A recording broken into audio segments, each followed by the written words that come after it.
Саламатсыздарбы, урматтуу депутаттар, урматтуу Таан Турдумбаевич.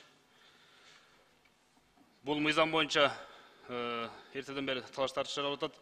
Бул жерде Конституция эң башкы мыйзам, бардык мыйзамдардан жогору турат. Ошондуктан Конституциянын 86-чы беренесинин 4-чү бөлүгүнө ылайык бул мыйзамды өттү деп эсептесек болот. Анткени ал жакта так көрсөтүлгөн мыйзамдар жогорку кеңештин көпчүлүгүнүн добушу менен кабыл алынат деп.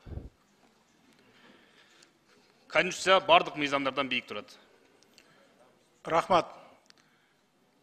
Анда, урматтуу коллегалар, анда Конституция боюнча ушул чечимди добушка коем. Конституциялык норма боюнча биз пикирибизди билдирип атабыз да. Бул коллизия болуп атат.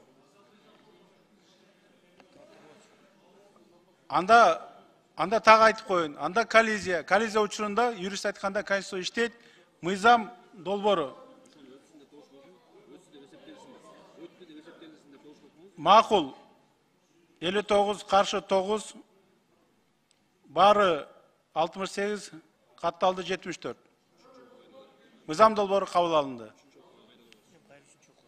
Бүгүндөн баштап Конституцияны талкуулаган бул Мамытов жогорку кеңештин юридик отделдин башчысы болуп калды. Эч кандай укугу жок ал кишини талкуу бергенге. Кайсы жерде жазылган Конституцияга чечмелеп бере турган киши ушул болуп калды. Уят эмеспи, биз чечмелешибиз керек. Аны мыйзам формасында. Ортого чыгарып алып бир жаш жигитти Конституция превыше деген андай болбойт. Конституция сот бар.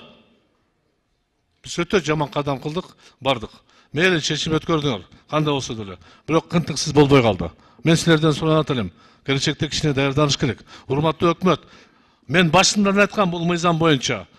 Такыр разрешение жогорку кеңештен алып чыгыла, каалаган учурда уруксат бергиле, каалаган учурда жапкыла деп биринчи окууда мен сунуш бергенмин. Ошол эң ыңгайлуу болот эле да. Жогорку кеңеш мындай майдаланбаш керек болчу. Уруксат береби бербейби деп. Бирок тилекке каршы сиздердин демилгечилер ага түшүнбөй калышты да. Ошондо эле алып ташташ керек болчу да. Жогорку кеңештен бүт функцияларды. Кереги жок, силерге бериш керек толугу менен. Ошондо жеңил болмокту. Укпай койдуңар. Мына бүгүн күчкө салдыңар. Ачык эле айтам силерге. Бул жакшылыкка алып келбейт. Мен суранат элем, урматтуу төрага. Мына Мамытовду бир чоң кызматка коюп коелу. Юридический отделди. Конституцияны чечмелеп берген жигит болуп калыптыр.